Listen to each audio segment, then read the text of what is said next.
አንድ ሰውዬ ንስሐ አባት ይዛል እና በጣም ባለጸጋ ሰው ነው። ሀብት ንብረት የሞላ የተረፈው ነው። ከዛ ንስሐ አባት ይዛል። እኛ አባት ደግሞ በጣም የገንዘብ ፍቅር ያላቸው ነበሩ። ካህን ሆኖ ገንዘብ በጣም የሚወድ ሊኖር ይችላል አይችልም? ከመጀመሪያዎቹ 12 ካህናት አንዱ ይሁዳ ጌታውን እስከ መሸጥ የደረሰው በምንድን ነው? በገንዘብ ነው። ሌባ ነበር ይላል ዮሐንስ ወንጌል። ይሁዳ ሌባ ነበር፣ ግን ክርስቶስ ገንዘብ ያዥ ያደረገው። እንዴት ነው ሌባ መሆኑን እያወቀ ለምን ገንዘብ ያዥ ያደረገዋል? አሁን እኛ ሌባ መሆኑን የምናውቀውን ሰው ዘበኛ እናደርጋለን? ኧረ እኛ አስተውት። ሌቦች ራሳቸው ሌቦች ዘበኛ ሲቀጥሩ የሚቀጥሩት ሌባ ነው ታማኝ ሰው? ታማኝ ሰው ፈልጉልኝ ይላሉ። እነሱ እኮ ሌቦች ናቸው።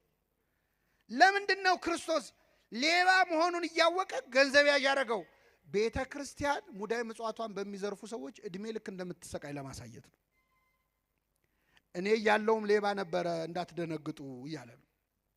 ይኖራል ሌባ ለወደፊቱም። ይሁዳ ጌታውን በ30 ብር ሸጠ። በሱ ቤት ክርስቶስን የሸጠ መስሎታል። በ30 ብር የሸጠው ግን የራሱን ነፍስ ነበረ። የራሱን ነፍስ ነው። ጌታ ምኑ ይሸጣል? የራሱን ነፍስ 30 ብር መዘነላት።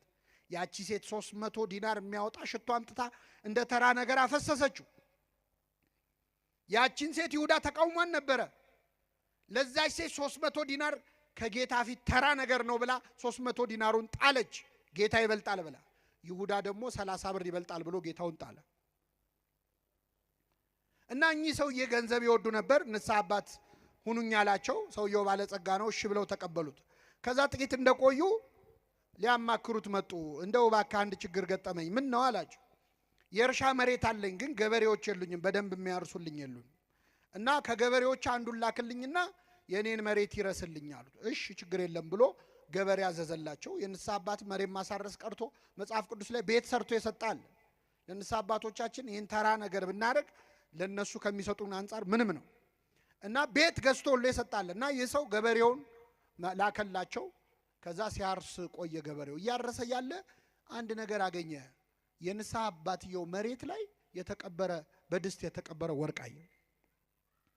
ቆፍሮ ሲያወጣ ወርቅ ነው። መልሶ ቀበረውና እሳቸው ጋር መጥቶ ማን ነው ባለጸጋው ጋር መጥቶ አረ የንስሐ አባት መሬት ላይ እኮ በጣም ብዙ በኪሎ የሚመዘን ወርቅ አገኘዋል።